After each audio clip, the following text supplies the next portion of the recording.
प्रधानमंत्री माननीय श्री नरेंद्र मोदी जी का मैं मान से हार्दिक स्वागत और साथ ही साभार नमन करती हूँ।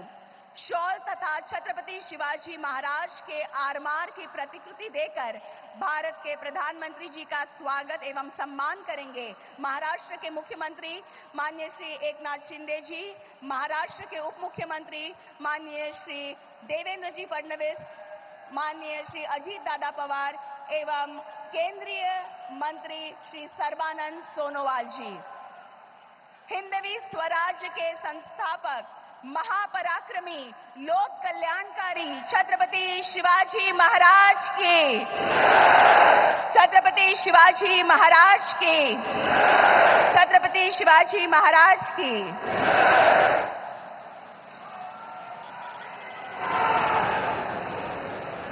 और अब स्वागत श्रृंखला में सम्मान की अगली कड़ी माननीय प्रधानमंत्री जी को वाड़वन बंदरगाह की प्रतिमा भेंट करेंगे माननीय केंद्रीय मंत्री पत्तन पोत परिवहन और जलमार्ग माननीय श्री सर्बानंद सोनोवाल जी।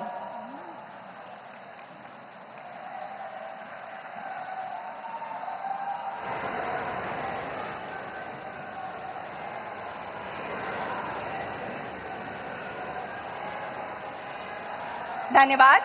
और अब महाराष्ट्र के उप मुख्यमंत्री माननीय श्री अजीत पवार जी से मैं संबोधन हेतु अनुरोध करती हूं।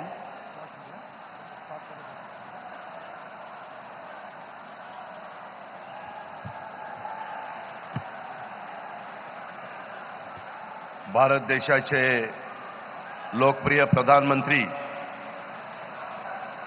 आदरणीय नरेंद्र मोदी जी, आपले महामहिम राज्यपाल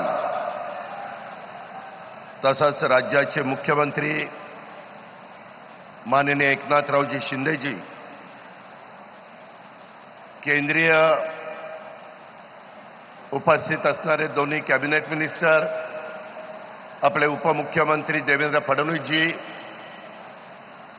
केंद्रीय राज्यमंत्री, खासदार, मंत्रिमंडळातील आमचे सर्व सहकारी, विधिमंडळातील सर्व सहकारी,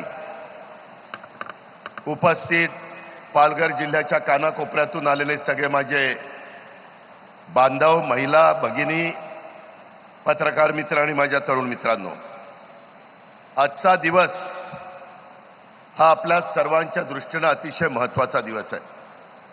आता आल्यानंतर पंतप्रधान महोदयांनी इथं काय उद्याच्याला होऊ पाहतंय याबद्दलची सगळी माहिती घेतली।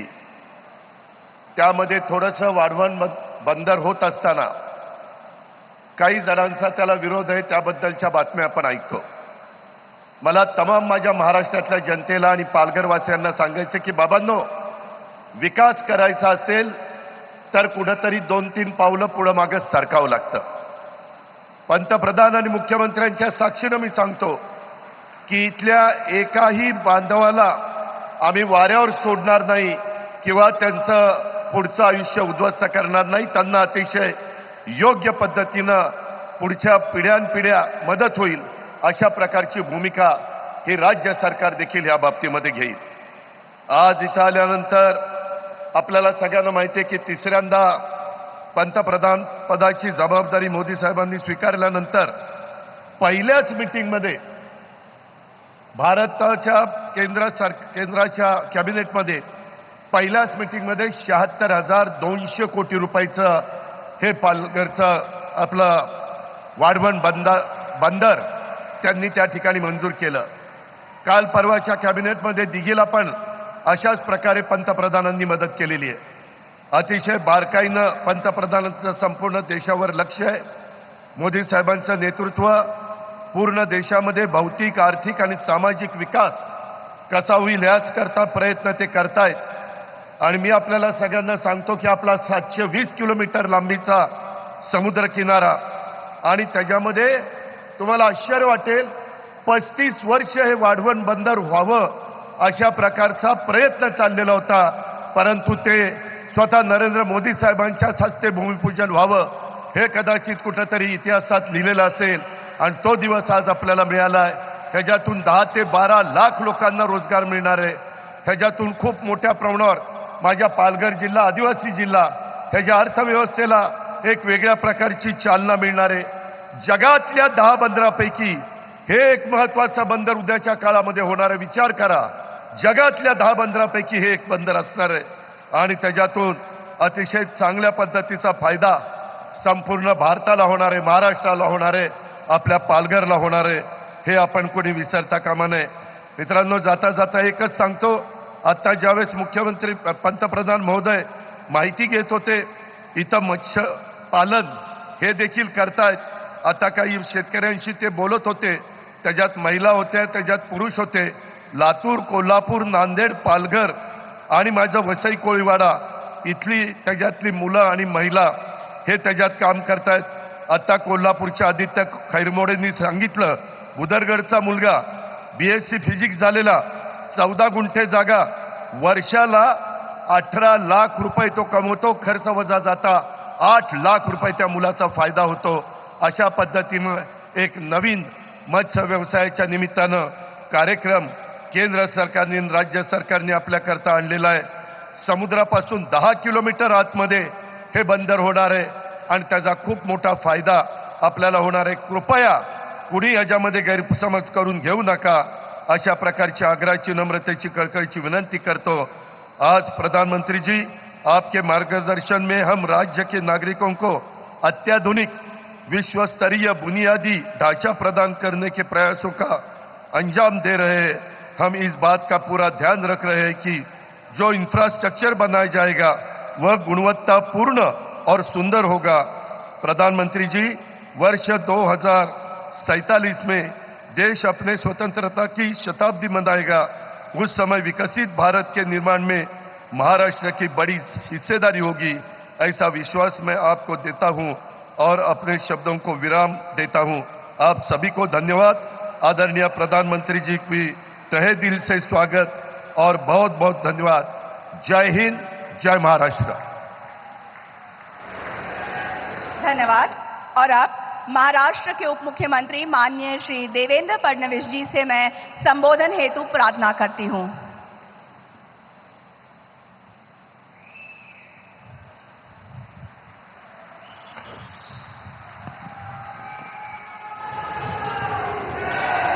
हिंदवी स्वराज्याचे सरसंस्थापक छत्रपती शिवरायांना मानाचा मुजरा करतो. भारतीय राज्यघटनेचे शिल्पकार भारतरत्न डॉक्टर बाबासाहेब आंबेडकर यांना मानवंदना अर्पित करतो आणि आपल्या महाराष्ट्राच्या वतीनं आणि पालघरच्या वतीनं अखिल विश्वातील सर्वाधिक लोकप्रिय नेते आणि आपले प्रधानमंत्री माननीय नरेंद्र मोदीजी यांचं हार्दिक हार्दिक स्वागत करतो.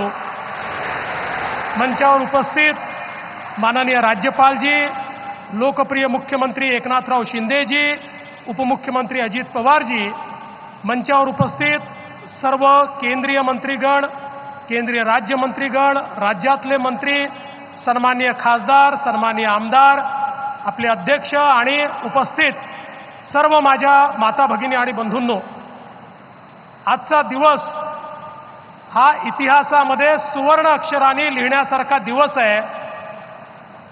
आपल्याला सगळ्यांना कल्पना आहे, मुंबई आणि हा सगळा भाग देशाची आर्थिक राजधानी झाला, कारण मुंबईमध्ये मुंबई पोर्ट आणि JNPT पोर्टमुळे आपण नंबर 1 ठरलो.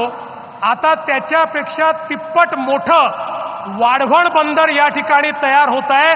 गेले 30 वर्ष 40 वर्ष आपण नंबर 1 JNPT आणि मुंबई पोर्टमुळे राहिलो. पुढचे 50 वर्ष महाराष्ट्र पहिल्या क्रमांकावर राहील या वाढवण बंदरामुळे.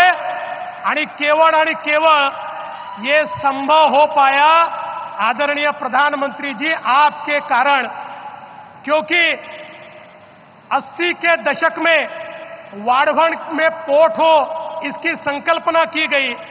ध्यान में यह आया कि पूरे देश में 20 मीटर डीप ड्राफ्ट केवल वाढवण में हमको उपलब्ध है और कहीं नहीं है. इसलिए यहां पर अगर पोर्ट तैयार होगा तो भारत एक मैरीटाइम पावर बनेगा. किंतु 1991 में सुप्रीम कोर्ट ने डहाणू का नोटिफिकेशन निकाला एक कमेटी तैयार की और जन्म से पहले ही वाढ़वंट पोर्ट की मृत्यु हो गई और उसके बाद सबने कह दिया अब ये पोर्ट बन ही नहीं सकता। लेकिन 2014 में प्रधानमंत्री जी आपकी सरकार आई, आपके आशीर्वाद से महाराष्ट्र में हम सभी को काम करने का मौका मिला और आपके आशीर्वाद से हमने इसे वापस जीवित किया। और सबसे महत्वपूर्ण कोई काम किया तो हमने नया राइट ऑफ वे ढूंढकर निकाला जो डहाणू नेचुरल अथॉरिटी के बाहर था और एक ऐसा राइट ऑफ वे जिससे पर्यावरण को कोई धोखा नहीं हो सकता। और उसके कारण ये जो 91 का नोटिफिकेशन था उस नोटिफिकेशन से ये वाढ़वंट पोर्ट बाहर निकला और आपने इसको नेशनल पोर्ट का दर्जा दिया। और मुझे बहुत खुशी है, सुप्रीम कोर्ट तक हर जगह हम लोग जीतते गए और आज की ये परिस्थिति है कि वाढ़वंट का शिलान्यास आपके हाथ से हो रहा है। और मैं ऐसा कहता हूं, किसी भी देश के इतिहास में एक ऐसा वाकया होता है जो उस देश के लिए टर्निंग पॉइंट होता है। प्रधानमंत्री जी, अगले 200 साल तक ये वाढ़वंट का जो पोर्ट है, इस पोर्ट के कारण आपका जो नाम है वो इतिहास में दर्ज होगा कि भारत को आगे ले जाने का काम अगर किसी ने किया तो प्रधानमंत्री मोदी जी ने यहां पर किया। और इसलिए मैं उनका बहुत बहुत आभार व्यक्त करता हूं। और आज ये क्षण आ चुका है, मैं प्रधानमंत्री जी इस समय एक सुझाव देना चाहता हूं कि जिसकी फिजिबिलिटी हम लोग देखें। आप जानते हैं, दुनिया के सारे बड़े एयरपोर्ट ये रेक्लेमेशन करके इसी प्रकार से समुद्र में पोर्ट के आसपास तैयार किए हैं। मुंबई में हम आने वाले दिनों में मुंबई जो बढ़ने वाली है वो सारी की सारी इसी वसई विरार पालघर साइड में बढ़ने वाली है। हम लोग इस पोर्ट के लिए रिक्लेमेशन कर रहे हैं, उसके साथ साथ अगर हम एयरपोर्ट का भी रिक्लेमेशन करें और तीसरा एयरपोर्ट अगर इधर करें तो मैं ऐसा मानता हूं कि हम मुंबई को बदल देंगे। मैं जाते जाते इतना ही कहना चाहता हूं, इस जो ये बंदर है इसको तैयार करते समय एक चीज का ध्यान रखा गया, हमारे जो मछुआरे हैं, हमारी जो फिशिंग कम्युनिटी है उसके जीवन में सकारात्मक परिवर्तन आए। यहां पर उनका फिशिंग हार्बर भी होगा, उनके लिए फिशिंग की नई व्यवस्थाएं भी होगी, उनके लिए नए प्रकार के वहां पर वेसल्स भी हम लोग उपलब्ध कर देंगे। और इतना ही नहीं, ये भी तय किया यहां के फिशरमैन और यहां के आदिवासियों को ही ट्रेनिंग देकर उनको ही यहां पर जॉब्स दिए जाएंगे। 1 लाख अवसर यहां पर तैयार होंगे, वो यहां के आदिवासियों को, यहां के ओबीसीज को और यहां के फिशरमैन को देने का निर्णय किया। और मैं जेएनपीटी का आभार व्यक्त करता हूं, उन्होंने उसका ट्रेनिंग भी शुरू कर दिया है और जल्दी ही इन सबको बहुत अच्छी नौकरियां मिलेगी। तो यहां की लोकल कम्युनिटी को बिल्कुल डिस्टर्ब किए बिना देश का सबसे बड़ा पोर्ट बनाने के लिए प्रधानमंत्री जी आपको बहुत बहुत धन्यवाद देता हूं और अपने शब्दों को विराम देता हूं। जय हिंद, जय महाराष्ट्र।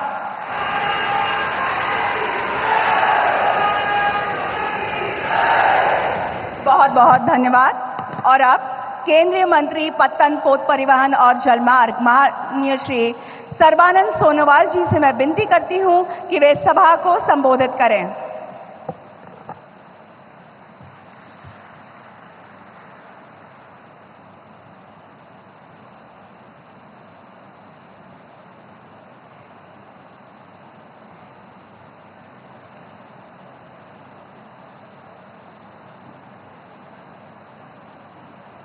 नमस्कार। आज की इस सभा में हमारे बीच उपस्थित हमारे देश की आदर्शवादी नेता, दुनिया की सबसे लोकप्रिय नेता परम आदरणीय प्रधानमंत्री नरेंद्र मोदी जी, महाराष्ट्र सरकार की गवर्नर सीपी राधाकृष्णन जी, महाराष्ट्र प्रदेश सरकार की लोकप्रिय मुख्यमंत्री एकनाथ शिंदे जी, केंद्रीय सरकार की वरिष्ठ मंत्री राजीव रंजन सिंह जी, महाराष्ट्र सरकार के उप मुख्यमंत्री देवेंद्र फडणवीस जी, उप मुख्यमंत्री अजित पवार जी, हमारे भारत सरकार की मेरे साथी मंत्री प्रोफेसर एसपी बाघेल जी, शांतनु ठाकुर जी, जॉर्ज कुरियन जी और हमारे महाराष्ट्र की मंत्री सुधीर मुनगंटीवार जी, रविंद्र चौहान जी, संजय बानसोड़े जी और हमारे यहाँ की लोकल एमपी हेमंत बिष्णु सावड़ा जी, एमएलसी चंद्रशेखर बावनकुळे जी, पलघर और महाराष्ट्र की मेरी प्यारी भाइयों और बहनों, पत्रकार बंधु, अपल्या सर्वांना माझा नमस्कार, राम राम। आज हमारे लिए एक ऐतिहासिक दिन है, क्योंकि आज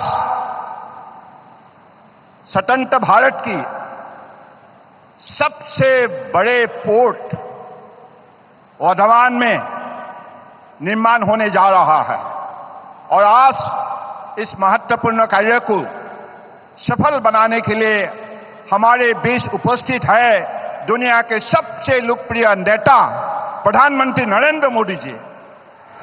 तो इसलिए मैं हृदय से प्रधानमंत्री जी को स्वागत करता हूं और आज ये जो पोर्ट बनने जा रहा है, इसके लिए जो माहौल महाराष्ट्र प्रदेश सरकार और पालघर की महाराष्ट्र की जनता ने की है, इसके लिए मैं आप सबको हृदय से आभार व्यक्त करना चाहता हूं।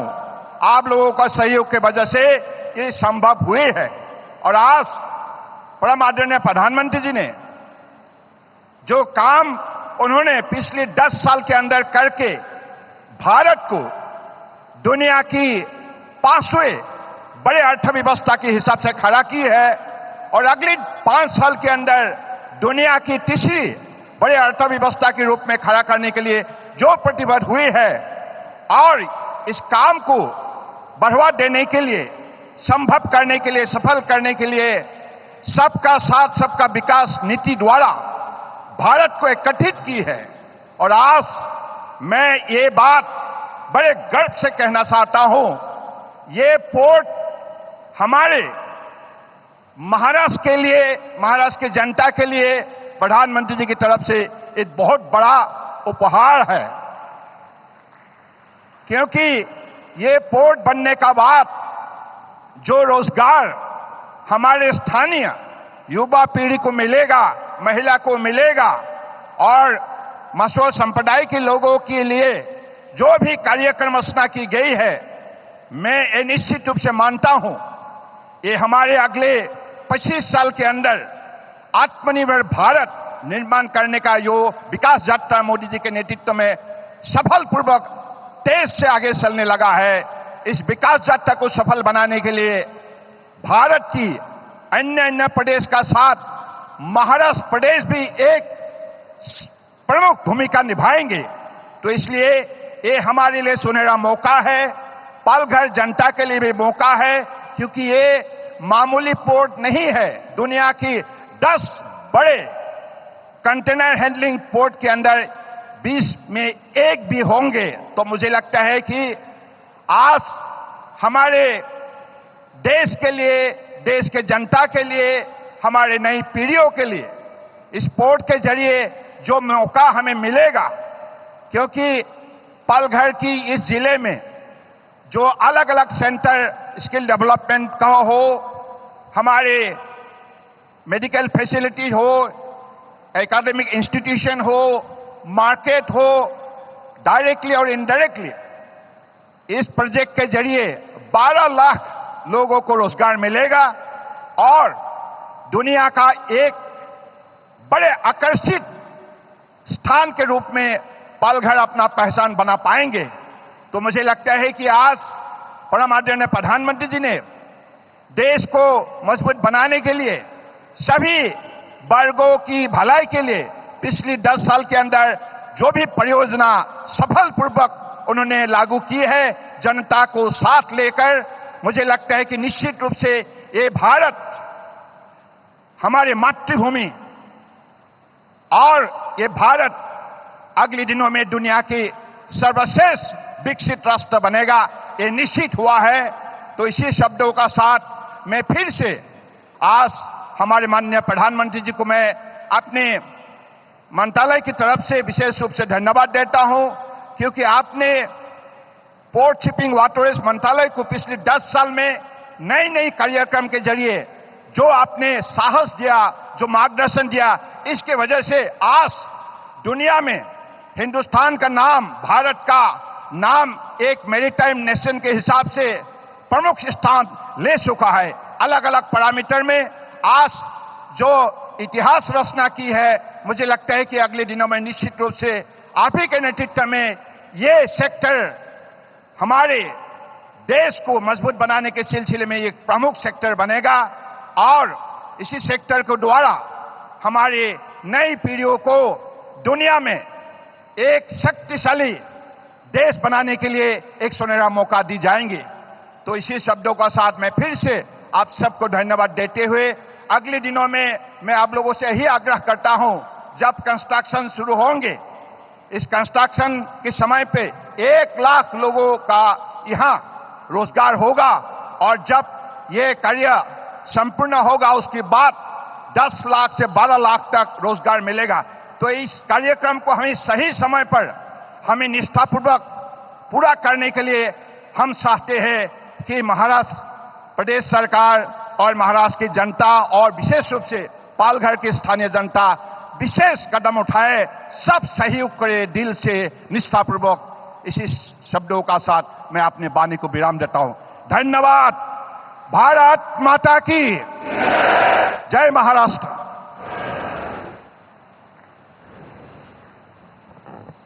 धन्यवाद माननीय मंत्री महोदय।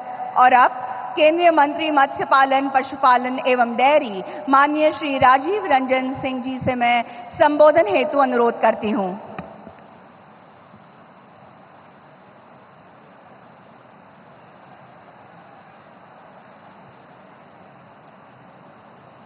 पूरे देश में, पूरे विश्व में देश का सम्मान और गौरव बढ़ाने वाले भारत के आदरणीय प्रधानमंत्री नरेंद्र मोदी जी, मंच पर उपस्थित महाराष्ट्र के महामहिम राज्यपाल महोदय, माननीय मुख्यमंत्री श्री एकनाथ शिंदे जी, माननीय मंत्री श्री सोनेलाल सोनोवाल जी, माननीय उप मुख्यमंत्री, माननीय केंद्रीय राज्य मंत्रीगण, माननीय महाराष्ट्र के सभी मंत्रीगण, माननीय विधायकगण और यहां उपस्थित आप सभी साथियों, आज माननीय प्रधानमंत्री जी ने मछली उत्पादन से जुड़े 1564 करोड़ रुपए की योजनाओं का शिलान्यास किया है और लोकार्पण किया है, जिसमें fishing harbours, aqua park, biofloc, cage culture, aquaculture system, quality fish seeds और ट्रांसपॉन्डर्स को लॉन्च किया है उन्होंने, जो मछली के उत्पादन के दिशा में एक लंबी दूरी तय करेगी और मछली का उत्पादन बढ़ेगा। और इस पूरे योजना से जो 1564 करोड़ रुपए की आज योजना का आदरणीय प्रधानमंत्री जी ने लोकार्पण और शिलान्यास किया है, इससे प्रत्यक्ष और अप्रत्यक्ष रूप से लगभग 5,25,000 लोग को रोजगार मिलेगा, वो उस रोजगार से जुड़ेंगे। ये आज की कार्यक्रम का है, इसलिए हम आदरणीय प्रधानमंत्री जी को विभाग की तरफ से, मछली विभाग की तरफ से, मत्स्य विभाग की तरफ से उनका हार्दिक अभिनंदन और धन्यवाद करते हैं कि आज उन्होंने समय दिया इन योजनाओं का शिलान्यास करने। आदरणीय प्रधानमंत्री जी की परिकल्पना है कि 2047 में हम विकसित भारत बनाएंगे और उसका लक्ष्य लेकर पूरी दृढ़ शक्ति के साथ और दूरदृष्टि के साथ प्रधानमंत्री जी ने जो 2 निर्णय लिया, 2019 में इन्होंने मत्स्य विभाग और पशुपालन विभाग को अलग विभाग बनाया और उसके साथ साथ प्रधानमंत्री मत्स्य संपदा योजना को प्रारंभ किया। उसने मत्स्य उत्पादन के क्षेत्र में क्रांति लाने का काम किया है। मत्स्य उत्पादन आज हमारा बढ़ा है। प्रधानमंत्री मत्स्य उत्पादन योजना का अगर आप उत्पादन की बात करें तो पिछले 9 वर्षों में मछली का उत्पादन दोगुना हो गया। 2013-14 तक जहां मात्र 95.79 लाख टन का मछली उत्पादन होता था, 2022-23 में आदरणीय प्रधानमंत्री जी आपके नेतृत्व में इस देश में दोगुना 1,175.45 लाख टन मछली का उत्पादन हुआ, जो 13-14 के बराबर में दोगुना है। उसी तरह आदरणीय प्रधानमंत्री जी आपके नेतृत्व की सरकार ने इस देश में मछली के निर्यात को जो बढ़ावा दिया है, उसने यहाँ के मछली उत्पादकों को की आर्थिक स्थिति को संपन्न करने का काम किया है। आज जो 2013-14 में जहां मात्र 30,213 करोड़ रुपए का निर्यात होता था, आपके नेतृत्व में 9 वर्षों के अंदर 60,523 करोड़ रुपए का निर्यात हुआ है। 123 देश हैं इस विश्व के जो हमारे मछली को लेते हैं और उसमें सबसे बड़ा देश यूएसए है, यूनाइटेड स्टेट्स ऑफ अमेरिका, जो हमारा सबसे बड़ा बाजार में ये है। और आदरणीय प्रधानमंत्री जी, आज जो आपने एक ट्रांसपॉन्डर को लॉन्च किया है, vessel communicate and support system के तहत, यह ट्रांसपॉन्डर देश के अंदर विकसित किया गया है और इसको आज आपने लॉन्च किया है। 1 लाख ट्रांसपॉन्डर जितने मैकेनाइज्ड और मोटराइज्ड वेसल्स हैं सभी में लगाया जाएगा और हर मछुआरे को जो वेसल्स में मछुआरे होंगे उनको मुफ्त में ये ट्रांसपॉन्डर दिया जाएगा, जो किसी भी एंड्रॉयड फोन के साथ जुड़ सकता है। मछुआरे रहते हैं समुद्र के अंदर 8 किलोमीटर, 7 किलोमीटर, 6 किलोमीटर के अंदर, परिवार से दूर रहते हैं, 15 दिन 10 दिन तक बाहर रहते हैं। इस ट्रांसपॉन्डर सिस्टम के द्वारा 6 सैटेलाइट के माध्यम से हर मछुआरा अपने परिवार के साथ जुड़ जाएगा, अपने परिवार से संपर्क कर सकेगा। इस ट्रांसपॉन्डर के माध्यम से उनको यह सूचना दी जाएगी कि समुद्र के किस इलाके में ज्यादा मछली उपलब्ध है, ताकि मछुआरों को और वेसल्स को दूर तक भटकना नहीं पड़ेगा, वो वहां जाके फिशिंग कर सकते हैं। तो इससे उनके आय में भी वृद्धि होगी। इसके अलावा पूरे मछुआरे कम्युनिटी के लोगों के जो संपर्क हैं, कोई खतरा हुआ, कहीं कोई समुद्र में तूफान आया, उनको तुरंत उसके माध्यम से सूचना दी जाएगी कि तूफान है, आप वहां से निकल जाओ। मछुआरे कभी कभी मछली मारते मारते समुद्री इलाके में अपनी सीमा को पार कर जाते हैं। ये ट्रांसपॉन्डर सिस्टम उनको सूचित करेगा कि आप अपनी सीमा को पार कर रहे हैं, कृपया अपनी सीमा में लौट आइए। तो यह ट्रांसपॉन्डर सिस्टम पूरे मछली के उत्पादन के क्षेत्र में एक क्रांति लाने का काम करेगा। इसके लिए मैं आपको प्रधानमंत्री जी हृदय से आपका आभार व्यक्त करता हूं कि आज आपने इसको आपने लॉन्च किया है और यह पूरे अपने देश के अंदर विकसित किया हुआ ट्रांसपॉन्डर सिस्टम है। इसके अलावा मछली उत्पादन से जुड़े लोगों को आदरणीय प्रधानमंत्री जी ने सामाजिक और आर्थिक सुरक्षा भी प्रदान की है। सामाजिक सुरक्षा उनको प्रदान किया, उनको बीमा के कवर से इन्होंने जोड़ने का काम किया। कोई भी मछुआरा अगर किसी दुर्घटना में मारा जाता है, उसको 5 लाख रुपए की बीमा की योजना है। कोई घायल होता है, उसको 2.5 लाख रुपए की बीमा की राशि मिलती है। कोई अस्पताल में इलाजरत है तो 25,000 रुपए की उसको सहायता मिलती है बीमा के माध्यम से। आपने किसान क्रेडिट कार्ड से जोड़ा है किसानों को, मछली उत्पादन से जुड़े किसानों को।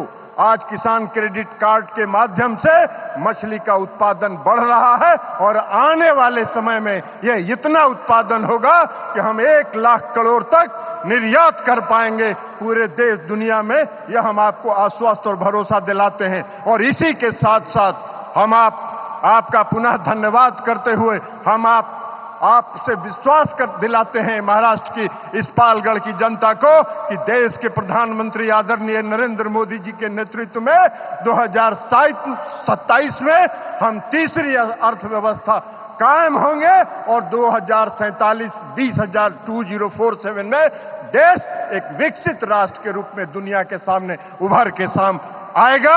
यही आशा और विश्वास के साथ बहुत बहुत धन्यवाद।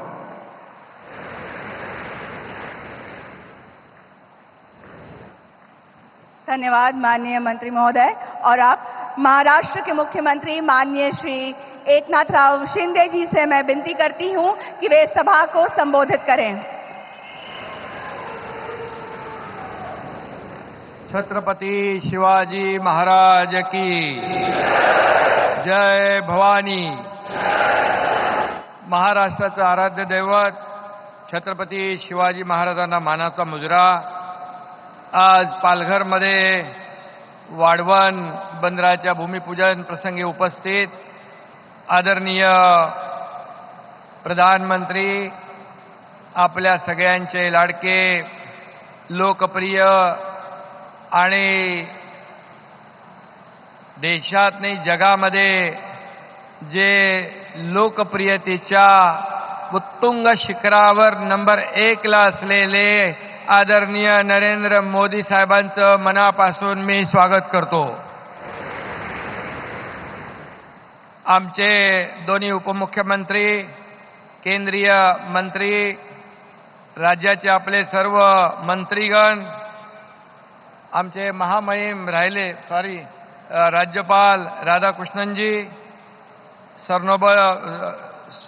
सर्वानंद सोनोवालजी, राजीव सिंगजी आणि सर्व व्यासपीठावरील सन्मान्य मान्यवर, उपस्थित बांधव भगिनी आणि पत्रकार मित्रांनो, खरं म्हणजे आजचा दिवस आपल्या पालघरच्या इतिहासामधला, महाराष्ट्राच्या इतिहासामधला आणि खरं म्हणजे देशाच्या इतिहासामधला सोनेरी दिवस आहे असं म्हटलं तर वावगं ठरणार नाही। कारण हा जो प्रकल्प आहे, हा वाढवण बंदराचा प्रकल्प, हा गेम चेंजर प्रकल्प आहे आणि याचा फायदा संपूर्ण देशाला, महाराष्ट्राला तर होईलच, परंतु याचा फायदा आपल्या देशाला होईल आणि खास करून पालघरच्या जनतेला सगळ्यात जास्त होईल। आणि म्हणून मी आदरणीय प्रधानमंत्री महोदयांचं पालघरवासियांच्या वतीने मनापासून स्वागत करतो, त्यांना खूप खूप धन्यवाद देतो। इस बंदरगाह का भूमि पूजन आज माननीय मोदी जी के हाथों से हो रहा है। सही मायने में मैंने कहा है कि ये सुनहरा दिन है। मोदी जी के हाथ में सफलता का पारस है, इसलिए इस पोर्ट का पहला चरण 2029 तक निर्धारित समय पर पूरा हो जाएगा और जैसा भूमि पूजन हुआ है वैसा लोकार्पण भी हमारे आदरणीय मोदी जी के यह शुभ हाथों से होगा, यह मैं विश्वास यहां पर व्यक्त करता हूं। खरं म्हणजे वाढवण बंदर गेले 30-40 वर्षापासून आपण पाहतोय, आज बनेल उद्या बनेल, परंतु त्याला योगायोग लागतो। मोदीजींच्या हस्ते त्याचं भूमिपूजन व्हायला पाहिजे होतं असं योग असेल आणि म्हणून त्यांची दूरदृष्टी नेतृत्वामुळेच आज या बंदराच्या कामाचा शुभारंभ होतोय। सर्व परवानग्या आणि या बंदरासाठी 76,000 कोटी रुपयाची तरतूद केंद्र सरकारने केली आहे। वाढवण हे आपल्या देशातलं सर्वात मोठं बंदर असणार आहे। या पोर्टमुळे जगातील टॉप 10 कंटेनर पोर्ट देशाच्या यादीमध्ये भारताचा समावेश होणार आहे, ही आपल्यासाठी फार भाग्याची बाब आहे. डहाणू पालघर जगाच्या नकाशावर महत्वाचं स्थान मिळवणार आहे. महाराष्ट्रासाठी हा भाग्याचा क्षण आहे आणि म्हणून मी मगाशी म्हटलो की संपूर्ण भारतवर्षासाठी ही अभिमानाची गोष्ट आहे. वाढवण बंदर हे महाराष्ट्राच्या प्रगतीचं नवं शिखर ठरणार आहे. या बंदरामुळे आयात आणि निर्यातीला मोठी चालना मिळेल. राज्याच्या आणि देशाच्या अर्थकारणाला चालना मिळेल. देशातील कंटेनर हँडलिंगची क्षमता या बंदरामुळे पूर्ण होईल. पायाभूत सुविधा आणि व्यवसाय करण्यास अनुकूल वातावरण मिळेल. भारत जागतिक व्यापारातही अधिक समर्थपणे उतरू शकेल. 12 लाखापेक्षा जास्त रोजगार मिळतील. स्थानिकांना, भूमिपुत्रांना इथे रोजीरोटी मिळेल, व्यवसाय मिळेल. आदिवासी बांधव असतील, इतर बांधव असतील, त्यांना नोकऱ्या, धंदे सगळं इथे मिळेल. आणि स्थानिक तरुणांना यासाठी स्पेशल ट्रेनिंग देणारे 30 कार्यक्रम देखील सरकारने निश्चित केलेले आहेत. आणि म्हणून वाढवण बंदर विकासात मच्छीमार बांधव आणि स्थानिकांचं हित आपण पाहणार आहोत. कुणालाही वाऱ्यावर सोडलं जाणार नाही. मोदीजींनी नेहमी जे प्रकल्प केले त्या स्थानिकांना न्याय देऊनच पुढे नेले. आणि म्हणून पर्यावरणाचाही ऱ्हास होणार नाही याची काळजी आपण घेतोय. छत्रपती शिवाजी महाराजांनी 350 वर्षापूर्वी सागरी मार्गाचं महत्त्व ओळखलं आणि सुसज्ज आणि सशक्त आरमार उभारलं. त्यामुळेच खऱ्या अर्थाने शिवाजी महाराजांचा आदर्श ठेवून आपण कारभार करतोय. त्यामुळे विकास आणि कल्याणकारी राज्य निर्माण करण्याचा प्रयत्न आम्ही करतोय. आणि म्हणून आपल्या सरकारने सागरी मार्गाचा विकास केलाय. अटल सेतू, कोस्टल रोड त्यातूनच उभे राहिलेत आणि आता नरिमन पॉइंट पासून कोस्टल रोड आता विरार ते पालघर पर्यंत आणण्याचा विचार आपल्या सरकारचा आहे. पालघरला नवीन एअरपोर्ट पाहिजे म्हणून आता देवेंद्रजी म्हणालेत. आदरणीय प्रधानमंत्री नक्की आपल्या विनंतीचा मान ठेवतील. वाढवण हे Indian middle east Europe economic corridor व international north south transportation corridor लगत असल्याने आयात निर्यातीसाठी अत्यंत सोयीचं ठिकाण ठरेल. आणि वाढवण बंदरामुळे भारताला पूर्व किनारा आणि पर्शियन खाडीतील जवळपासच्या देशातील व्यापाराची गरज पूर्ण करता येईल. आणि म्हणून सिंगापूर, कोलंबो आणि इतर आंतरराष्ट्रीय बंदरावर भारताला अवलंबून राहावं लागणार नाही. असं आंतरराष्ट्रीय दर्जाचं हे बंदर होतंय.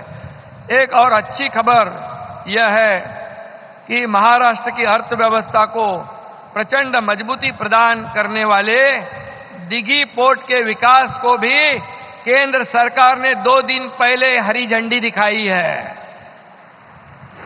नेशनल इंडस्ट्रियल कॉरिडोर डेवलपमेंट कार्यक्रम के तहत देश भर में 12 औद्योगिक स्मार्ट सिटी डेवलप की जा रही है. उसमें हमारे महाराष्ट्र के दिघी पोर्ट का भी समावेश है. और इसलिए दिघी पोर्ट के बगल में ये देश का दूसरा सबसे बड़ा औद्योगिक पार्क होगा. और इसलिए मैं आदरणीय प्रधानमंत्री जी को बहुत बहुत धन्यवाद देना चाहता हूं कि उन्होंने दिघी के लिए भी मान्यता दी. आणि खरं म्हणजे इथं 1000 कोटी डॉलरची गुंतवणूक होईल, रोजगार निर्माण होईल.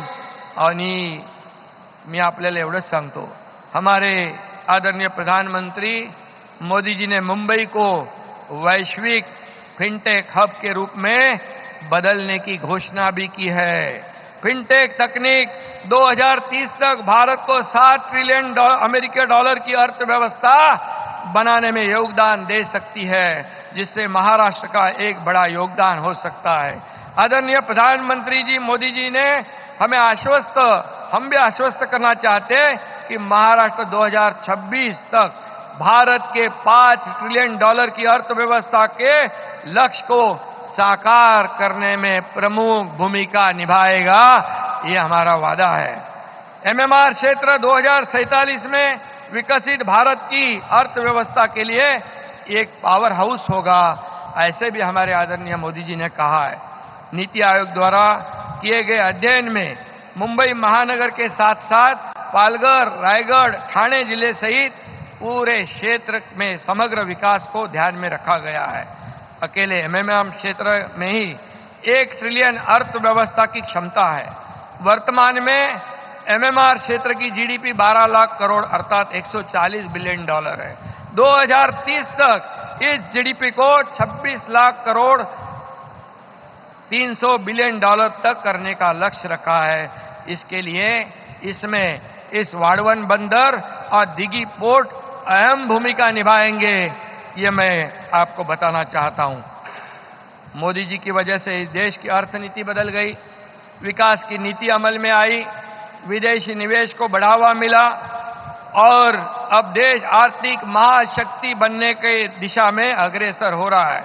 मोदी साहब के कारण दुनिया में भारत का दबदबा बढ़ा, भारत का नाम ऊंचा हो गया और आज देश आर्थिक, सामाजिक, सांस्कृतिक और राजनीतिक रूप में दुनिया के मानचित्र पर झलक रहा है। उसके पीछे मोदी जी का सक्षम नेतृत्व, उनकी कड़ी मेहनत और परिश्रम है। मोदी जी के कुशल नेतृत्व में देश की प्रगति की गति इसी तरह बढ़ती रहेगी और 2047 तक विकसित भारत विश्व में महाशक्ति के रूप में स्थापित होगा, ऐसा विश्वास यह व्यक्त करता हूं। मोदी जी का एक बार फिर मैं हार्दिक आभार व्यक्त करता हूं, उनको धन्यवाद देता हूं। शेवटी जाता जाता एकच सांगतो, शिवरायांच्या आदर्शावर चालतो आमचा कारभार, खंबीर साथ देते केंद्रातील मोदी सरकार। धन्यवाद। जय हिंद, जय महाराष्ट्र। धन्यवाद माननीय मुख्यमंत्री महोदय। देवी और सज्जनों, 76,220 करोड़ रुपए मूल्य के वाड़वन बंदरगाह का शिलान्यास, 757 करोड़ रुपए मूल्य की विभिन्न मत्स्य पालन परियोजनाओं का शिलान्यास, साथ ही 417 करोड़ रुपए मूल्य की विभिन्न मत्स्य पालन परियोजनाओं का उद्घाटन और मछली पकड़ने वाले जहाजों पर 1 लाख पोत संचार एवं सहायता प्रणाली ट्रांसपॉन्डर्स लगाने का शुभारंभ करने हेतु रिमोट का बटन दबाकर ई फलकों का अनावरण करने की विनती मैं माननीय प्रधानमंत्री जी से करती हूं।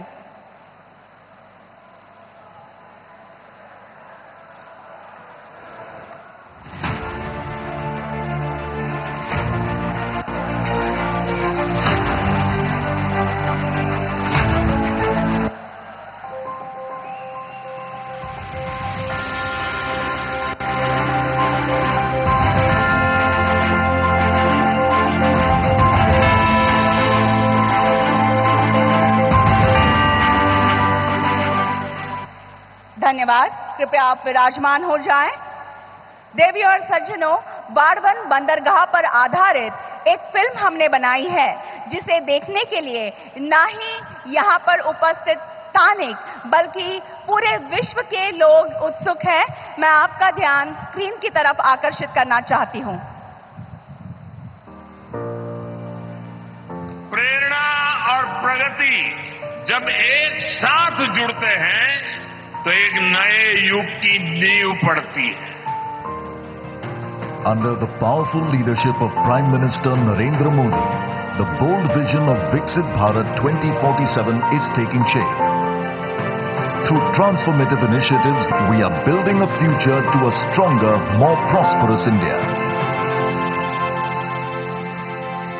In just a decade, India's maritime sector has ranked as the 16th largest maritime nation.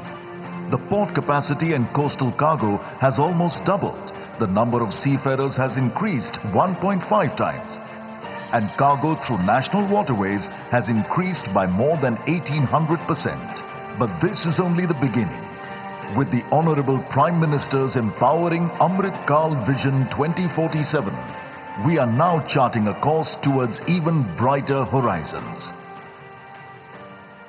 हम यहाँ के पोर्ट्स की कैपेसिटी को बढ़ाने पर काम कर रहे हैं, पोर्ट इंफ्रास्ट्रक्चर पर निवेश कर रहे हैं, सागरमाला परियोजना के तहत पोर्ट्स की कनेक्टिविटी बढ़ाई जा रही है। With an investment of 80 lakh crore rupees, the Amrit Kaal Vision 2047 will shape world-class ports with over 300 initiatives. India has now set its sights to expand capacity, lead globally, and build a sustainable world-class maritime sector. Now, to truly expand India's canvas in line with Prime Minister Modi's visionary leadership and the bold directives of the Ministry of Ports, Shipping and Waterways, India's next monumental leap in maritime excellence. Presenting the Vadhavan Mega Port of the 21st century. Strategically located just 150 kilometers from Mumbai, the Vadhavan Mega Port is said to be completed in 2 transformative phases, which will provide state-of-the-art facilities with unmatched capabilities. By the end of its second phase, the Vadhavan Mega Port will handle an astounding 23.2 million TEUs. It will drive employment and empower communities by creating more than 12 lakh direct jobs and over 1 crore indirect jobs. Dedicated freight corridors, DFCs, will ensure faster, more efficient connectivity nationwide, and its location will provide direct connectivity to INSTC and IMEEC. Vadhavan is said to contribute over 1% to Maharashtra's GDP, aligning seamlessly with the state's trillion-dollar vision for growth and prosperity. From the beginning, Vadhavan was conceived as a green port. It balances economic growth with environmental stewardship in support of India's blue economy. The port will spur economic and social development of the coastal communities and the entire region of Maharashtra. Guided by the visionary leadership of Honorable Prime Minister Narendra Modi, the Vadhavan Mega Port reflects his relentless drive for a Viksit Bharat. Welcome to the Vadhavan Mega Port, where India's maritime journey is just beginning. और अब विभिन्न मत्स्य पालन परियोजनाएं तथा मछली पकड़ने वाले जहाजों पर पोत संचार एवं सहायता प्रणाली ट्रांसपॉन्डर्स के बारे में फिल्म्स चलेंगी। मैं आपका ध्यान फिर से एक बार स्क्रीन की तरफ आकर्षित करूंगी।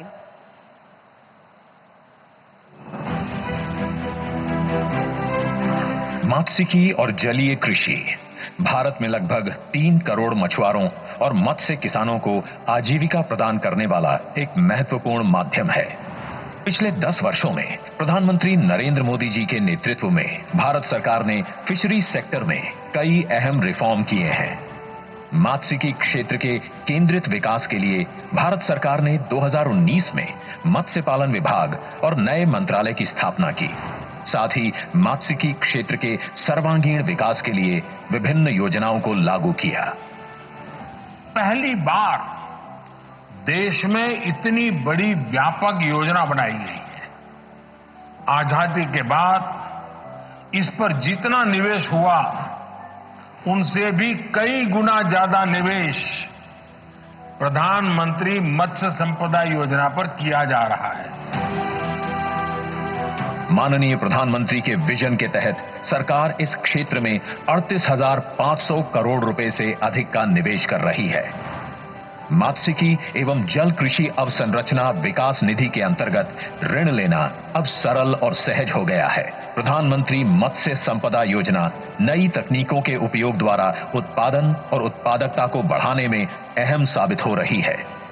लगभग 44,000 फिशिंग वेसल्स की सुरक्षित लैंडिंग और बर्थिंग के लिए 113 फिशिंग हार्बर्स और फिश लैंडिंग सेंटर्स को मंजूरी दी गई है, जिससे 14 लाख मछुआरों और संबंधित हितधारकों को लाभ होगा। मत्स्य उत्पादन में वृद्धि के लिए रीसर्कुलेटरी एक्वाकल्चर सिस्टम, बायोफ्लॉक, केज और रेसवे जैसी प्रौद्योगिकियों के लिए सहायता प्रदान की जा रही है। समूह दुर्घटना बीमा कवरेज के माध्यम से सामाजिक सुरक्षा सुनिश्चित की गई है तथा मत्स्यन गतिविधि में प्रतिबंध अवधि के दौरान मछुआरों को आजीविका सहायता प्रदान की गई है। मत्स्य उत्पादन 175 लाख टन के रिकॉर्ड स्तर पर पहुंच गया है। साथ ही अंतर्देशीय मात्स्यिकी और जलीय कृषि उत्पादन तथा समुद्री खाद्य निर्यात दोगुना हो गया है। प्रधानमंत्री मत्स्य किसान समृद्धि सह योजना PMMKSSY प्रधानमंत्री मत्स्य संपदा योजना के अंतर्गत एक नई उप योजना है। इस उप योजना को मंजूरी मिल गई है। भारत सरकार द्वारा इंटीग्रेटेड स्मार्ट फिशिंग हार्बर्स का विकास, विश्व स्तरीय मत्स्य बाजारों की स्थापना और मात्स्यिकी क्षेत्र में क्लस्टर आधारित विकास जैसी नई पहल की गई है। किसान क्रेडिट कार्ड की सुविधा मछुआरों और मत्स्य किसानों तक पहुंचाई गई। 30 अगस्त 2024 को पालघर, महाराष्ट्र में माननीय प्रधानमंत्री जी द्वारा 1200 करोड़ रुपए की 217 मात्स्यिकी परियोजनाएं लॉन्च हो रही हैं, जिससे 5 लाख से अधिक मछुआरों और मत्स्य किसानों को रोजगार और लाभ मिलेगा। इसके अलावा माननीय प्रधानमंत्री जी 364 करोड़ रुपए के vessel communication and support system के नेशनल रोल आउट को भी लॉन्च कर रहे हैं, जिसके तहत मछुआरों की सुरक्षा के लिए 1 लाख फिशिंग वेसल्स पर ट्रांसपॉन्डर लगाने को मंजूरी दी गई है।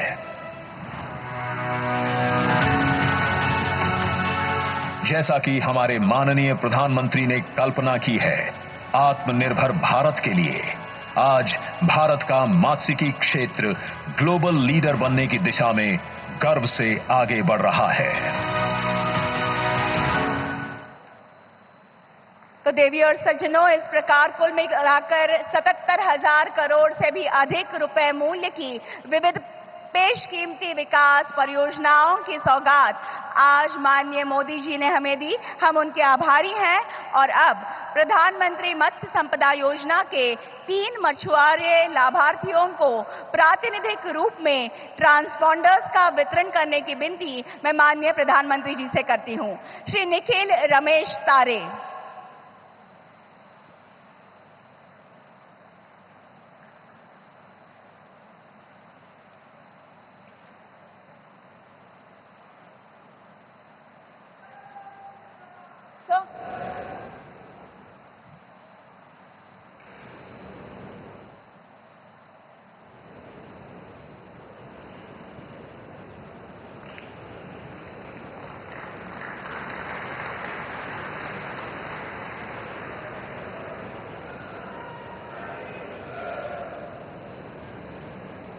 श्री नंद कुमार सीताराम भोयर।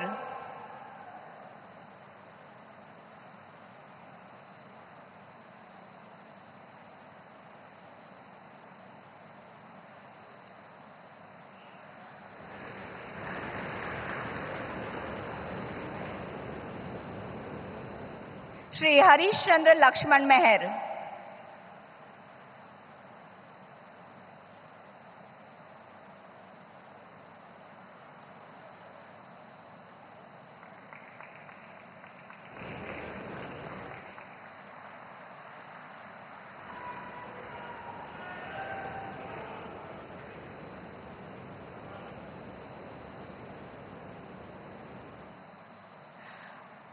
और अब 3 मछुआरे लाभार्थियों को प्रातिनिधिक रूप में किसान क्रेडिट कार्ड वितरित करने की विनती मैं माननीय प्रधानमंत्री जी से करती हूं। श्रीमती सुरेखा रूपचंद वाघमारे।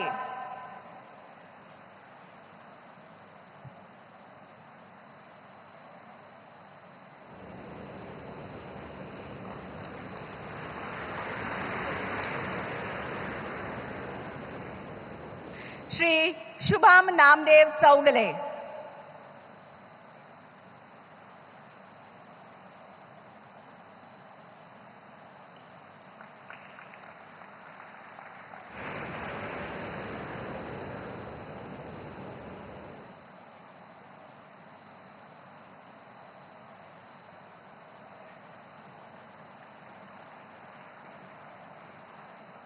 श्री अपरेश तुकाराम खोत।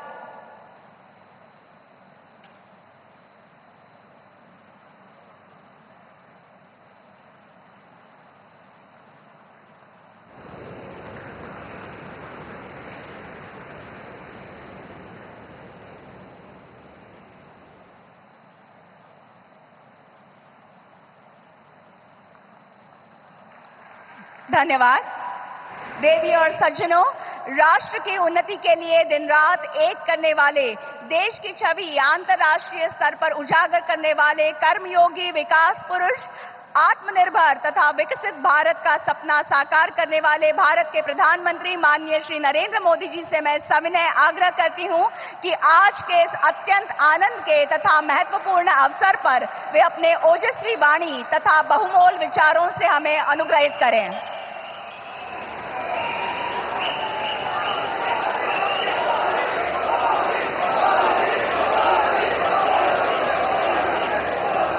भारत माता की, भारत माता की, भारत माता की। महाराष्ट्र के गवर्नर सीपी राधाकृष्णन जी,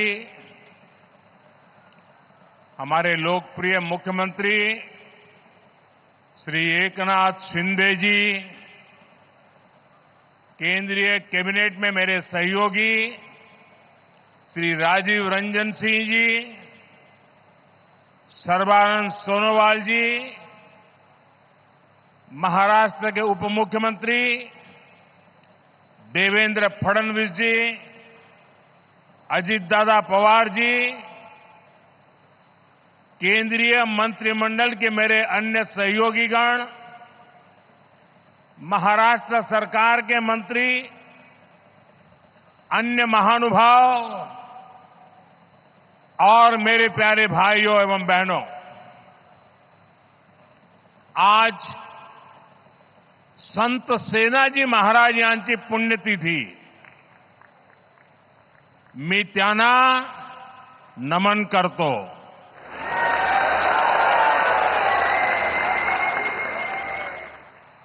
माझ्या सर्व लाडक्या बहिणी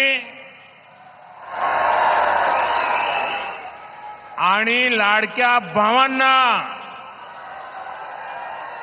तुमच्या या सेवकाचा नमस्कार।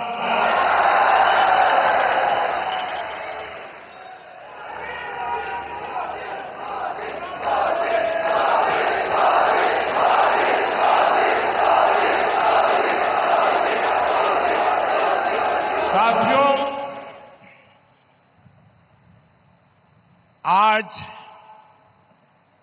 इस कार्यक्रम की चर्चा करने से पहले मैं अपने हृदय के भावों को व्यक्त करना चाहता हूं। जब 2013 में भारतीय जनता पार्टी ने मुझे प्रधानमंत्री पद के उम्मीदवार के रूप में निश्चित किया, तो मैंने सबसे पहला काम किया था रायगढ़ के किले पर जाकर के छत्रपति शिवाजी महाराज की समाधि के सामने बैठ करके प्रार्थना की थी।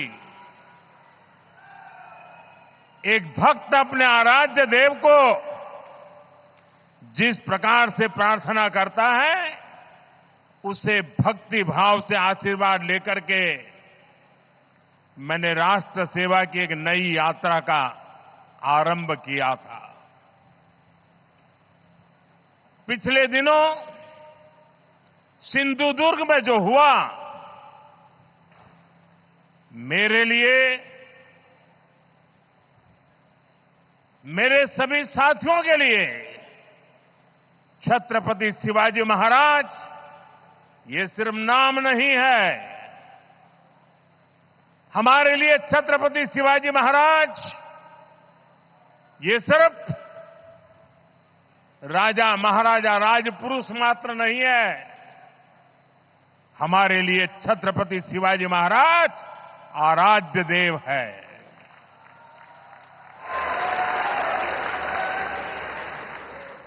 और मैं आज सर झुका करके मेरे आराध्य देव छत्रपति शिवाजी महाराज की उनके चरणों में मस्तक रख के माफी मांगता हूं।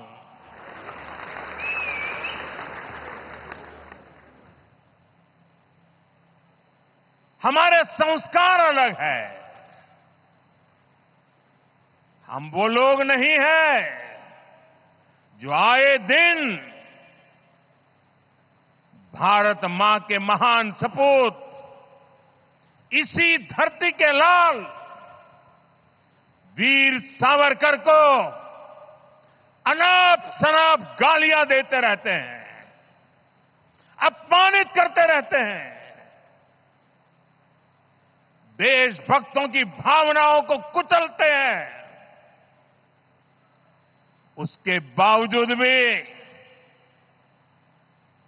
वीर सावरकर को गालियां देने के बावजूद भी माफी मांगने को जो तैयार नहीं है, अदालतों में जाकर के लड़ाई लड़ने को तैयार है, लेकिन इतने बड़े महान सपूत का अपमान करके जिनको पश्चाताप नहीं होता है, महाराष्ट्र की जनता उनके संस्कार को अब जान ले। और ये हमारे संस्कार है कि इस धरती पर आते ही आज मैंने पहला काम मेरे आराध्य देव छत्रपति शिवाजी महाराज में उनके चरणों में सर झुका करके क्षमा मांगने का कर रहा हूं। और इतना ही नहीं, जो लोग छत्रपति शिवाजी महाराज को अपने आराध्य देव मानते हैं, उनके दिल को जो गहरी चोट पहुंची है, मैं ऐसे आराध्य देव की पूजा करने वालों को भी, उनकी भी सर झुका करके क्षमा मांगता हूं। मेरे संस्कार अलग है। हमारे लिए हमारे आराध्य देव से बड़ा कुछ नहीं होता है। साथियों, आज का दिन महाराष्ट्र की विकास यात्रा का एक ऐतिहासिक दिन है।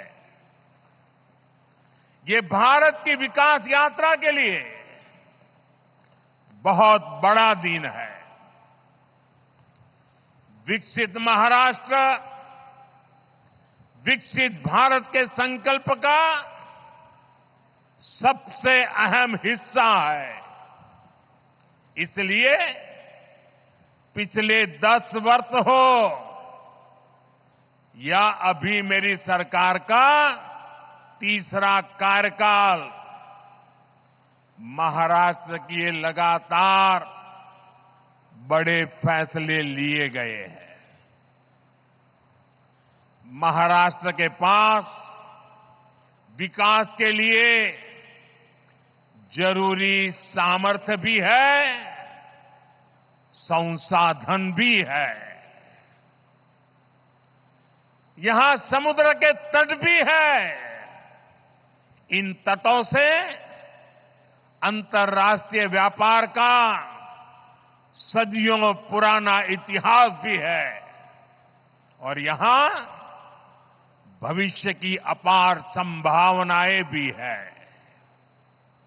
इन अवसरों का पूरा लाभ महाराष्ट्र को और देश को मिले, इसके लिए आज वाढवण पोर्ट की नींव रखी गई है। इस पोर्ट पर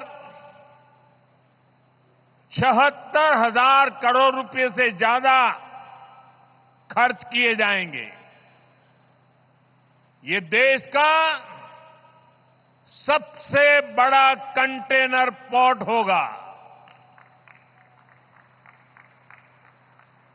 ये देश ही नहीं, दुनिया के सबसे गहरे पोर्ट में से एक महत्वपूर्ण पोर्ट होगा। आज देश के सभी कंटेनर पोर्ट से जितने कंटेनर आते जाते हैं, पूरे देश के टोटल की मैं बात कर रहा हूं, आज जितने टोटल आते जाते हैं उससे ज्यादा कंटेनर का काम अकेले वाढवान पोर्ट पर होने वाला है। आप अंदाज लगा सकते हैं ये पोर्ट महाराष्ट्र और देश के व्यापार का, औद्योगिक प्रगति का कितना बड़ा केंद्र बनेगा। इस क्षेत्र की पहचान अब तक प्राचीन किलों यानी फोर्ट से होती थी। अब इस क्षेत्र की पहचान आधुनिक पोर्ट से भी हुआ करेगी। मैं पालघर के लोगों को, महाराष्ट्र के लोगों को, देश के लोगों को बहुत बहुत बधाई देता हूं। साथियों, हमारी सरकार ने 2-3 दिन पहले ही दीघी पोर्ट औद्योगिक क्षेत्र के विकास को भी मंजूरी दे दी है। यानी ये महाराष्ट्र के लोगों के लिए डबल खुशखबरी है। ये औद्योगिक क्षेत्र छत्रपति शिवाजी महाराज की राजधानी रायगढ़ में विकसित होने वाला है। इसलिए ये महाराष्ट्र की पहचान का, छत्रपति शिवाजी महाराज के सपनों का भी प्रतीक बनेगा। दीघी पोर्ट औद्योगिक क्षेत्र से पर्यटन और इको रिसोर्ट को भी बढ़ावा मिलेगा। साथियों, आज यहां मच्छीमार भाई बहनों के लिए भी 700 करोड़ रुपए से ज्यादा की विकास परियोजनाओं का शिलान्यास किया गया है। देश की अलग अलग जगहों पर 400 करोड़ रुपए से ज्यादा की परियोजनाओं का उद्घाटन भी यहीं से हुआ है। इन सब प्रोजेक्ट्स के लिए भी अपने मछुआरे भाई बहनों को, आप सभी साथियों को बधाई देता हूं। वाढवण पोर्ट हो, दीघी पोर्ट इंडस्ट्रियल एरिया का विकास हो, फिशरीज की योजनाएं हो, इतने बड़े बड़े काम माता महालक्ष्मी देवी, माता जीवदानी और भगवान तुंगारेश्वर के आशीर्वाद से ही हो रहे हैं।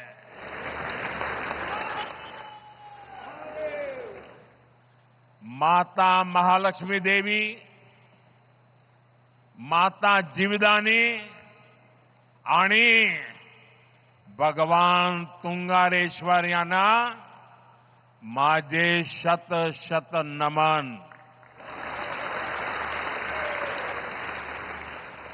साथियों, एक समय था जब भारत को विश्व के सबसे समृद्ध और सशक्त राष्ट्रों में गिना जाता था। भारत की समृद्धि का एक बड़ा आधार था भारत का सामुद्रिक सामर्थ्य। हमारी इस ताकत को महाराष्ट्र से बेहतर और कौन जानेगा। छत्रपति शिवाजी महाराज, उन्होंने समुद्री व्यापार को, समुद्री शक्ति को एक नई ऊंचाई दी थी। उन्होंने नई नीतियां बनाई, देश की प्रगति के लिए फैसले लिए। कभी हमारी ताकत इतनी थी कि दरिया सारंग कान्होजी आंग्रे पूरी ईस्ट इंडिया कंपनी पर भारी पड़े थे। लेकिन आजादी के बाद उस विरासत पर ध्यान नहीं दिया गया। औद्योगिक विकास से लेकर व्यापार तक भारत पीछे ही छूटता चला गया। लेकिन साथियों, अब ये भारत नया भारत है। नया भारत इतिहास से सबक लेता है। नया भारत अपने सामर्थ्य को पहचानता है। नया भारत अपने गौरव को पहचानता है। गुलामी की बेड़ियों के हर निशान को पीछे छोड़ते हुए नया भारत समुद्री इंफ्रास्ट्रक्चर में मिल के नए पत्थर लगा रहा है। साथियों, पिछले एक दशक में भारत के समुद्री तटों पर विकास को अभूतपूर्व गति मिली है। हमने बंदरगाहों को आधुनिक बनाया है। हमने जल मार्गों को विकसित किया है। जहाजों को बनाने का काम भारत में हो, भारत के लोगों को रोजगार मिले, सरकार ने इस पर जोर दिया है। इस दिशा में लाखों करोड़ रुपए का निवेश हुआ है। आज इसके परिणाम भी हमें देखने को मिल रहे हैं। ज्यादातर पोर्ट की क्षमता पहले की तुलना में दोगुनी हो गई है। निजी निवेश भी बढ़ा है। जहाजों के आने जाने के समय में भी कमी आई है। इसका लाभ किसे मिल रहा है? हमारे उद्योगों, हमारे व्यापारियों, जिनकी लागत कम हुई है। इसका लाभ हमारे युवाओं को मिल रहा है, जिन्हें नए अवसर मिल रहे हैं। इसका लाभ उन नाविकों को मिल रहा है जिनकी सुविधाएं बढ़ी है।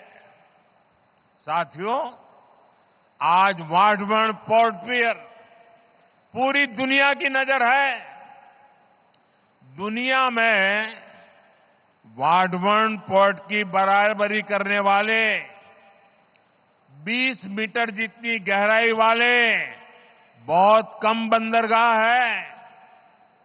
इस पोर्ट पर हजारों जहाज आएंगे, कंटेनर आएंगे। इस पूरे क्षेत्र की आर्थिक तस्वीर बदल जाएगी। सरकार वाढवण पोर्ट को रेल और हाईवे कनेक्टिविटी से भी जोड़ेगी। कितने ही नए नए व्यापार इस पोर्ट की वजह से यहां शुरू होंगे। यहां वेयर हाउसिंग के काम में बहुत तेजी आएगी। और इसकी लोकेशन, ये तो सोने पर सुहागा है। Western dedicated freight corridor, Delhi Mumbai expressway, सब कुछ बहुत पास है। पूरे साल यहां से कार्गो आएगा जाएगा और इसका सबसे ज्यादा लाभ आप लोगों को मिलेगा, मेरे महाराष्ट्र के भाई बहनों को मिलेगा। मेरी नई पीढ़ी को मिलेगा। साथियों, महाराष्ट्र का विकास ये मेरी बहुत बड़ी प्राथमिकता है। आज मेक इन इंडिया का लाभ महाराष्ट्र को हो रहा है। आज आत्मनिर्भर भारत अभियान का लाभ महाराष्ट्र को हो रहा है। आज भारत की प्रगति में हमारा महाराष्ट्र बहुत बड़ी भूमिका निभा रहा है। लेकिन ये दुर्भाग्य है कि महाराष्ट्र विरोधी दलों ने आपके विकास पर, आपकी भलाई पर हमेशा ब्रेक लगाने की कोशिश की। मैं आज आपको इसका एक और उदाहरण देता हूं। भाइयों और बहनों, हमारे देश को वर्षों से दुनिया के साथ व्यापार के लिए एक बड़े और आधुनिक पोर्ट की जरूरत थी। महाराष्ट्र का पालघर ही इसके लिए सबसे उपयुक्त जगह है। ये पोर्ट हर मौसम में काम कर सकता है, लेकिन इस प्रोजेक्ट को 60 वर्षों तक लटका कर रखा गया।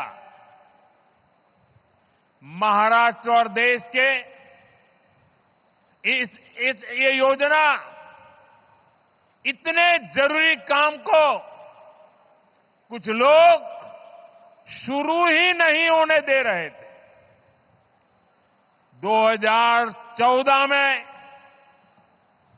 आप सबने हमें दिल्ली में सेवा करने का मौका दिया। 2016 में जब हमारे साथी देवेंद्र जी की सरकार आई, तब इस पर उन्होंने गंभीरता से काम शुरू करवाया। 2020 में यहां पोर्ट बनाने का फैसला भी कर लिया गया, लेकिन उसके बाद सरकार बदल गई और 2.5 साल तक फिर यहां कोई काम नहीं हुआ।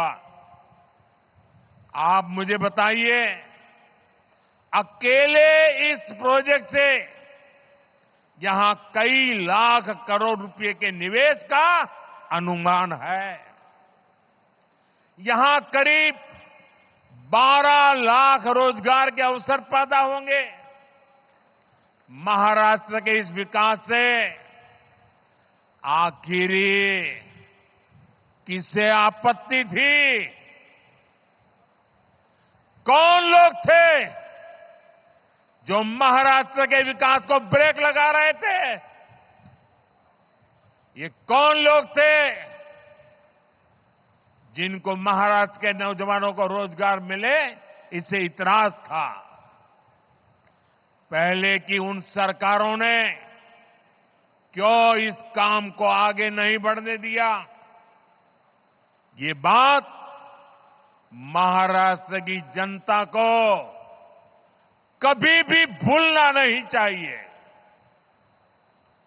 सच्चाई ये है कि कुछ लोग महाराष्ट्र को पीछे रखना चाहते हैं, जबकि हमारे एनडीए की सरकार, यहां हमारी महायुति की सरकार महाराष्ट्र को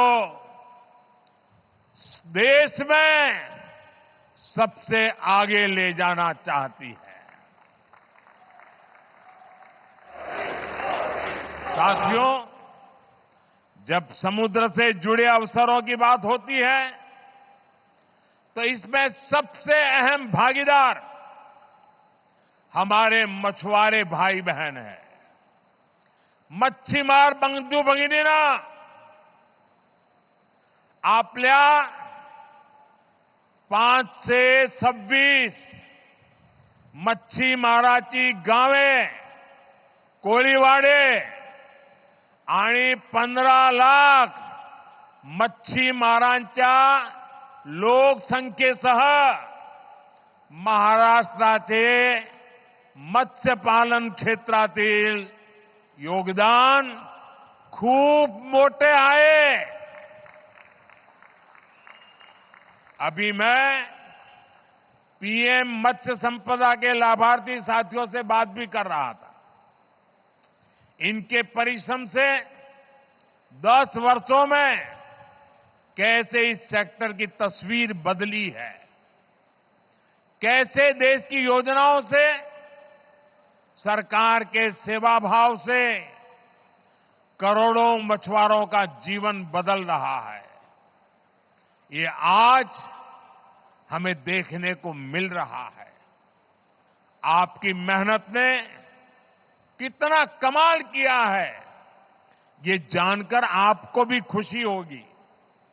आज भारत दुनिया का दूसरा सबसे बड़ा मछली उत्पादक देश बन गया है. 2014 में देश में 80 लाख टन मछली का ही उत्पादन होता था. आज करीब करीब 170 लाख टन मछली का उत्पादन भारत कर रहा है. यानी सिर्फ 10 साल में मछली का उत्पादन आपने 2 गुना कर दिया है. आज भारत का सी फूड निर्यात भी तेजी से बढ़ रहा है. 10 साल पहले देश से 20,000 करोड़ रुपए से कम का झींगा निर्यात होता था. आज 40,000 करोड़ रुपए से ज्यादा की झींगा निर्यात होता है. यानी झींगा का निर्यात भी आज 2 गुने से ज्यादा हो गया है. हमने जो ब्लू रिवॉल्यूशन स्कीम शुरू की थी, उसकी सफलता चारों तरफ दिख रही है. इस योजना से रोजगार के लाखों नए अवसर तैयार हुए हैं. आमच्या सरकारच्या निरंतर प्रयत्नामुळे कोट्यावधी मच्छीमारांचे उत्पन्न वाढले आहे. त्यांचा जीवन स्तर सुधारला आहे. साथियों, हमारी सरकार मछली उत्पादन में महिलाओं की भागीदारी को बढ़ाने के लिए भी काम कर रही है. प्रधानमंत्री मत्स्य संपदा योजना के तहत हजारों महिलाओं को मदद दी गई है. आप भी जानते हैं कि मछली पकड़ने के लिए जाने वाले लोगों को अपने जीवन का खतरा भी उठाना पड़ता है. घर की महिलाएं, पूरा परिवार चिंता में जीता था. हम आधुनिक टेक्नोलॉजी और सैटेलाइट की मदद से इन खतरों को भी कम कर रहे हैं.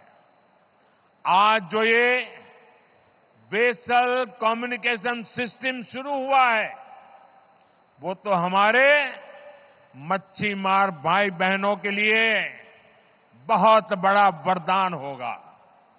सरकार मछली पकड़ने वाले जहाजों पर 1 लाख ट्रांसपोंडर लगाने जा रही है. इसकी मदद से हमारे मछुआरे साथी अपने परिवारों से, बोट मालिकों से, फिशरीज डिपार्टमेंट से, समुद्र की सुरक्षा करने वालों से हमेशा जुड़े रहेंगे. चक्रवात के समय, समुद्र में किसी अनहोनी के समय हमारे मछुआरे साथी जब चाहे अपना संदेश सैटेलाइट की मदद से किनारे पर संबंधित लोगों को भेज पाएंगे. संकट के समय आपका जीवन बचाना आप तक सबसे पहले पहुंचना सरकार की बहुत बड़ी प्राथमिकता है।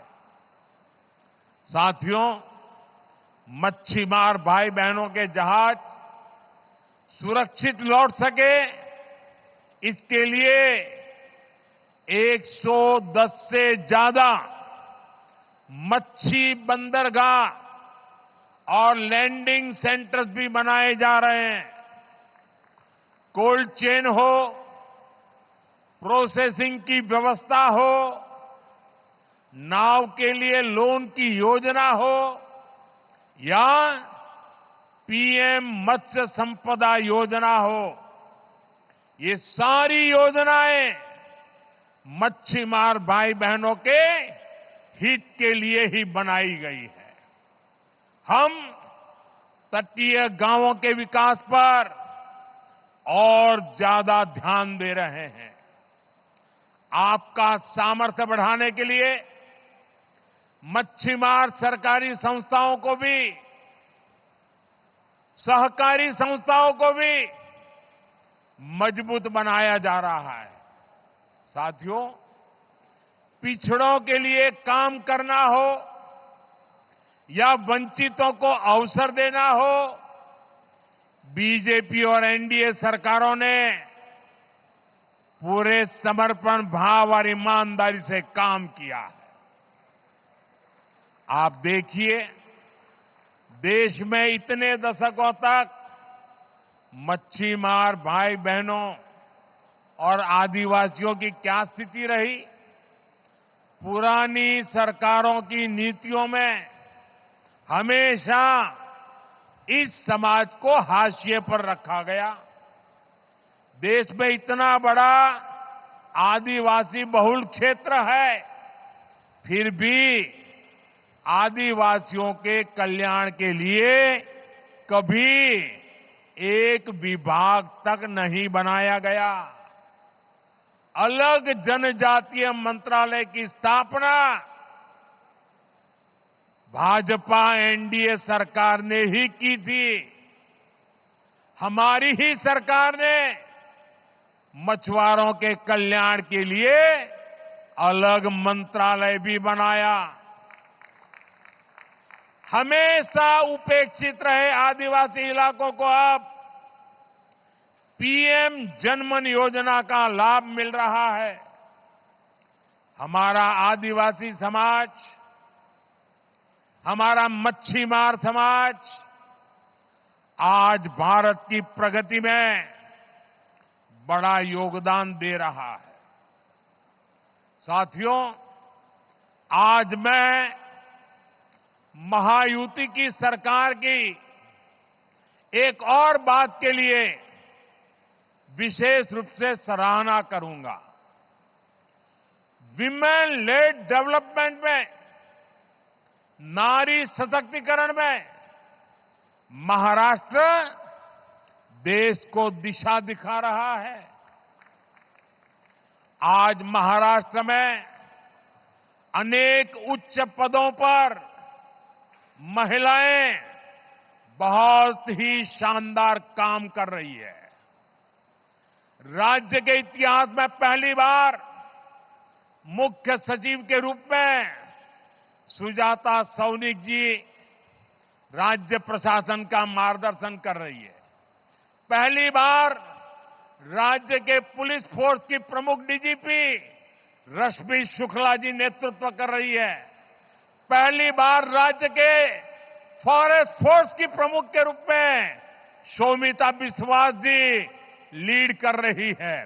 पहली बार राज्य के कानून विभाग के प्रमुख के रूप में श्रीमती सुवर्णा केवले जी बड़ी जिम्मेदारी संभाल रही है। इसी तरह राज्य के प्रिंसिपल अकाउंटेंट जनरल के रूप में जया भगत जी ने कमान संभाली हुई है और मुंबई में कस्टम्स डिपार्टमेंट का नेतृत्व प्राची स्वरूप जी के हाथों में है।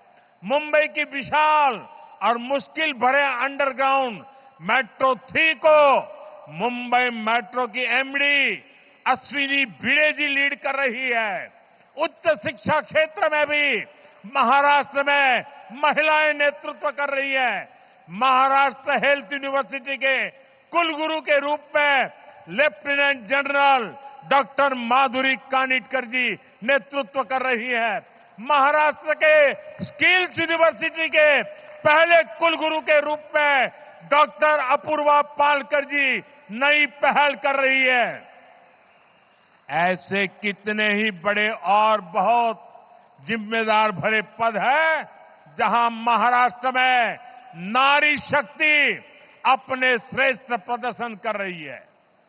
इनकी सफलता इस बात का प्रमाण है कि 21वीं सदी की नारी शक्ति समाज को नई दिशा देने के लिए तैयार है।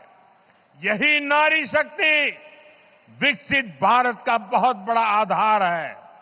साथियों, सबका साथ, सबका विकास, सबका विश्वास और सबका प्रयास, ये एनडीए सरकार का मंत्र है। मुझे विश्वास है आप सबके सहयोग से हम महाराष्ट्र को विकास की नई ऊंचाई पर ले जाएंगे। आप महायुति सरकार पर अपना आशीर्वाद बनाए रखिए। एक बार फिर आप सभी को देश के सबसे बड़े पोर्ट के लिए, अनेक अनेक मच्छीमार भाइयों के लिए, योजनाओं के लिए अनेक अनेक शुभकामनाएं देता हूं, बधाई देता हूं। मेरे साथ बोलिए भारत माता की। दोनों हाथ ऊपर करके पूरी ताकत से बोलिए भारत माता की। आज आपके साथ समंदर की हर लहरें भी अपना सूर जोड़ रही है। भारत माता की, भारत माता की, भारत माता की। बहुत बहुत धन्यवाद।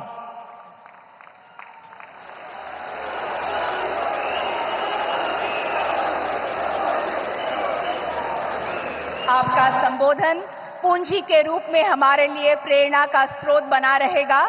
मैं हृदय की गहराइयों से आभार प्रकट करती हूं। धन्यवाद।